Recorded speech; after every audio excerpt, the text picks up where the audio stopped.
Hey learners, welcome back to Tulya classes. I hope you all are doing well. So today we learn about nationalism in India. Let's start the video. But before starting, please like, share and subscribe my channel.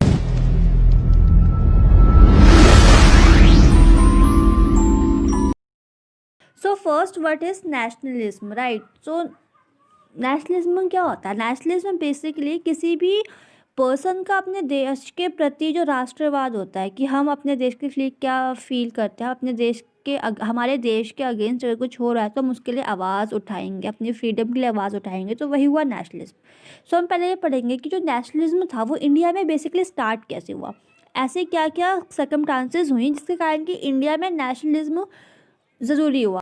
So as you all know कि जो Britishers थे उन्होंने हमारे ऊपर राज किया था, right. तो हुआ क्या था, जब ब्रिटिशर्स इंडिया में आए थे, जब अंग्रेज इंडिया में आए थे तो उनको यहाँ की चीज़ें हुई, यहाँ के मसाले कि हम जानते हैं कि इंडिया को पहले सोने की चिड़िया कहा जाता था, तो उनको सब कुछ बहुत पसंद आया।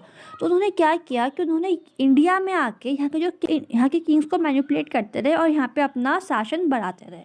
ऐसे करते करते उन्होंने क्या किया, यहाँ पे अपना रूल इस्टेब्लिश किया, इंडस्ट्रीज इस्टेब्लिश कर दी, जैसे कि ईस्ट इंडिया कंपनी को यहाँ पे इस्टेब्लिश किया, सबसे बड़ा जो उनका इस्टेब्लिशमेंट कहा जाता है यहाँ पे। तो हम इस चैप्टर पे इन सब के बारे में पढ़ेंगे।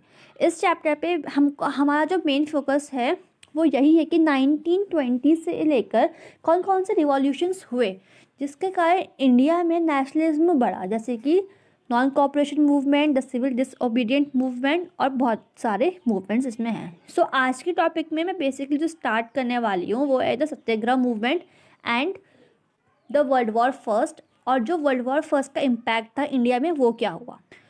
पहला रीज़न तो यही था कि यहाँ के लोगों को आर्मी ज्वाइन करने के लिए फोर्स किया जा रहा था, और फिर जो वो लोग आर्मी फोर्स ज्वाइन करते थे तो वो जाते थे वर्ल्ड वॉर पे, जबकि इंडिया ने वर्ल्ड वॉर पे बिल्कुल भी पार्टिसिपेट नहीं लिया था।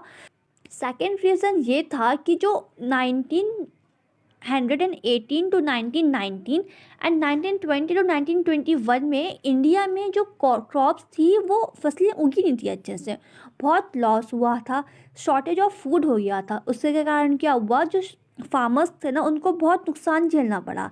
थर्ड ये था कि जो पेंडेमिक आया था, एपिडेमिक आया था इन्फ्लुएंजा में, तो उससे क्या हुआ, 12 to 13 मिलियन जो पीपल थे ना वो इन्फ्लुएंजा के कारण मर गए। उनके ऊपर टैक्सेस इम्पोज कर दिए गए। टैक्सेस क्यों इम्पोज किए गए, क्योंकि जो ब्रिटिशर्स थे उनका जो एक्सपेंडिचर हो रहा था वो किया इंडिया में, custom duties and income tax को इंट्रोड्यूस किया इंडिया में, जिससे इंडियंस को बहुत नुकसान हुआ। सो इंडियंस ने सोचा कि नहीं, हमको हमारे देश के लिए लड़ना होगा, हमें हमारी आज़ादी के लिए लड़ना होगा, एंड उन्होंने ये ठान लिया कि हम नेशनलिज्म करेंगे।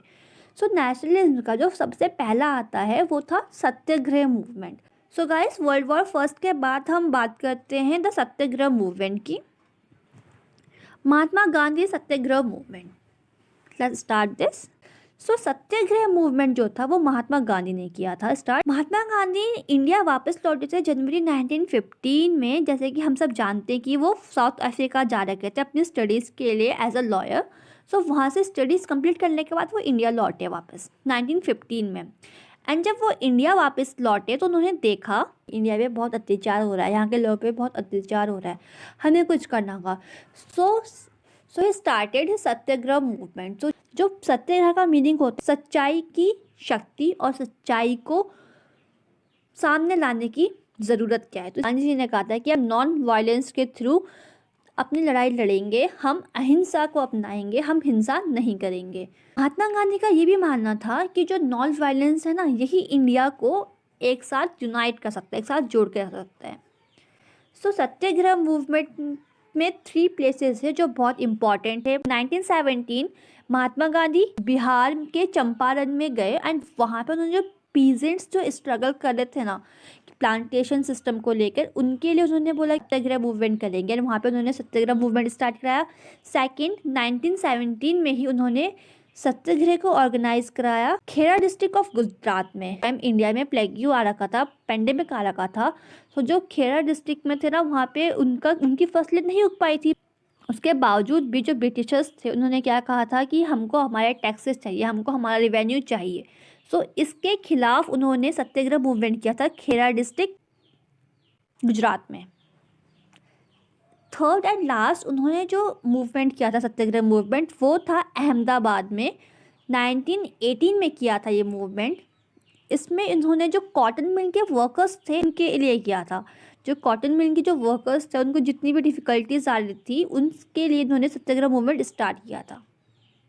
सो सत्याग्रह मूवमेंट में गांधी जी का यही मानना था कि हम अहिंसा से भी अपनी लड़ाई जीत सकते हैं।